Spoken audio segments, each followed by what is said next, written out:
Halo semuanya, selamat datang kembali di channel aku Ajeng Septin. Baik, di video kali ini aku mau sharing tentang pengisian surat aktif bekerja untuk PPPK tahun 2024. Tapi sebelumnya teman-teman perlu tahu bahwasanya untuk format surat keterangan aktif kerja atau mengajar di tiap instansi itu bisa berbeda ya teman-teman. Maka dari itu saran aku teman-teman mengunjungi langsung web instansi terkait caranya. Kalau belum tahu silahkan kunjungi web SSCASN, kemudian silahkan masukkan jenjang pendidikan, program studi, instansi, dan juga jenis pengadaannya.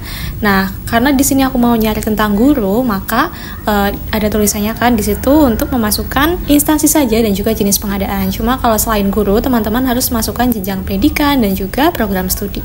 Kalau sudah, klik cari, kemudian scroll ke bawah untuk mengetahui instansi atau formasi yang mau teman-teman lamar, kemudian klik lihat untuk melihat informasi selanjutnya.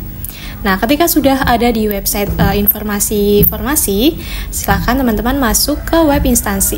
Kalau di HP itu scroll ke bawah, kalau di laptop di sebelah kiri. Gitu ya. Kalau sudah, silahkan cari informasi atau pengumuman terkait PPPK. Nanti di situ ada surat lamaran, pernyataan, termasuk aktif bekerja dan mengajar gitu ya. Jika sudah ketemu, silahkan diklik, kemudian di-download. Dan teman-teman juga harus tahu bahwasanya apakah di situ ada untuk persyaratan penulisannya, diketik atau tulis tangan. Cuma kalau misalnya tidak ada, maka boleh dari dua-duanya. Tapi saran aku lebih baik diketik aja sih, supaya mempermudah kita kan. Nah, kalau misalnya diketik untuk penulisan formatnya, itu juga jangan diubah-ubah ya teman-teman, termasuk jenis font maupun ukurannya. Nanti ngeprintnya juga sesuai yang di format itu. Biasanya sih itu pakainya A4, HVS. Kemudian nanti kalau misalkan format surat pernyataan aktif bekerja punya instansi teman-teman itu juga ada lampiran kayak gini tulisan di atas ini bisa dihapus ya teman-teman.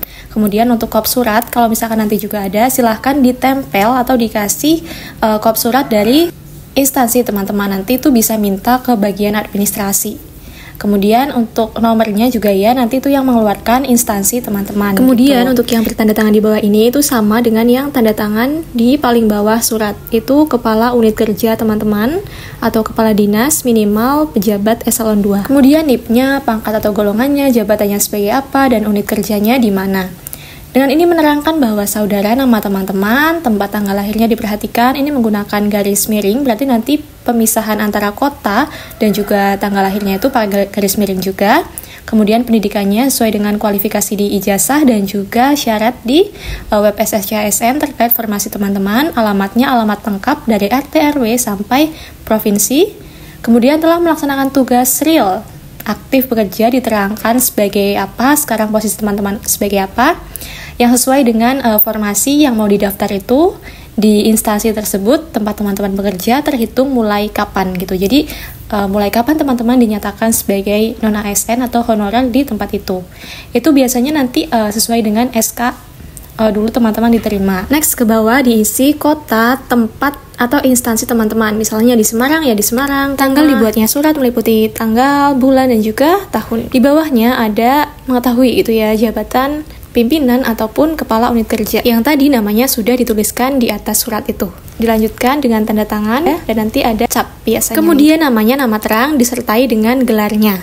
Oke, jadi begitu ya untuk petunjuk pengisian di surat aktif bekerja. Intinya nanti karena ini instansi, terkait dengan instansi PPPK, teman-teman menunggu instruksi dari instansi dan pastikan selalu update ya terkait dengan informasi pelamaran PPPK ini. Jangan lupa juga terkait semua surat, nggak hanya pernyataan aktif bekerja ini, semuanya itu disesuaikan dengan format instansi teman-teman, karena tiap instansi biasanya tuh berbeda.